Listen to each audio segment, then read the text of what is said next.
I look and I'm like, is that who I think it is? She did it. She finally did it. She finally did it. There was a few things that was going through my head. Did what? One was she finally did it. I knew of him way before anybody else knew about For him. how long? We're not going to speak about the timeline because the timeline's a timeline, right? But what I will say, He's insinuating that Say she may have been talking to him while they were still together, it seems like. way before anybody else knew about For it. how long? We're not going to speak about the timeline because the timeline's a timeline, right? That's very nebulous. Is nebulous, but he could.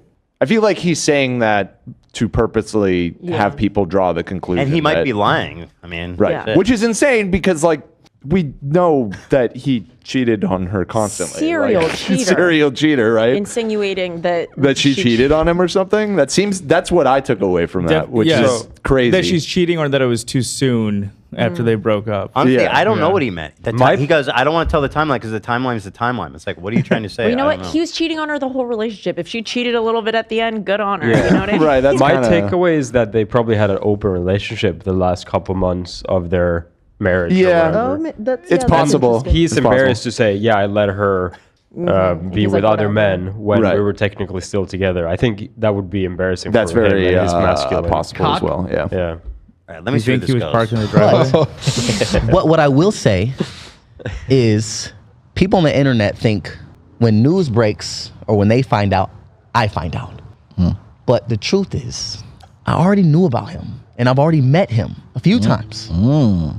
Good guy. Seems like a great guy. That's good. And has a lot of respect for me, which I appreciate. That's great. That's tough to do. You know, one of my good close friends went through a divorce. And I met his ex's boyfriend, and I was later on talking about it, and he said he's a nice guy, he's respectful, and he treats the kids well. He's like, that's all I could ask for. I mean, it's so true. Like, you could easily end up with a boyfriend who's just a total dick. He's mean, and he doesn't like the kids, and there's nothing you can do. So yeah, that's good. Time I see him, he shakes my hand. We acknowledge each other.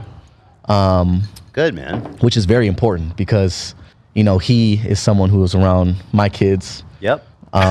Which is very serious. Yep. And, you know, I have daughters as well.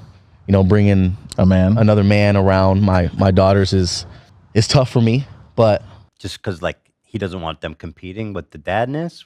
Because it's a man in the house around with young girls. He wants to be seen as the authority. No, he just wants to make sure it's nobody creepy around his daughters. Yeah. I think he's that's implying that. I think that. Okay. He's implying that he is a good man and won't do anything weird to his daughters. Yeah. I think that's a fair statement or a thing to say. Okay. Okay. I'm trusting her judgment, Catherine's judgment on, you know, bringing in the right person that can be around our kids. So I let her have that. That's so far so good. Sounds pretty mature. Yeah. The only thing was the little bit of an implication. Like, if you don't want people to think that she cheated, you just say they started dating after we were officially done. Like, you just say that outright, right?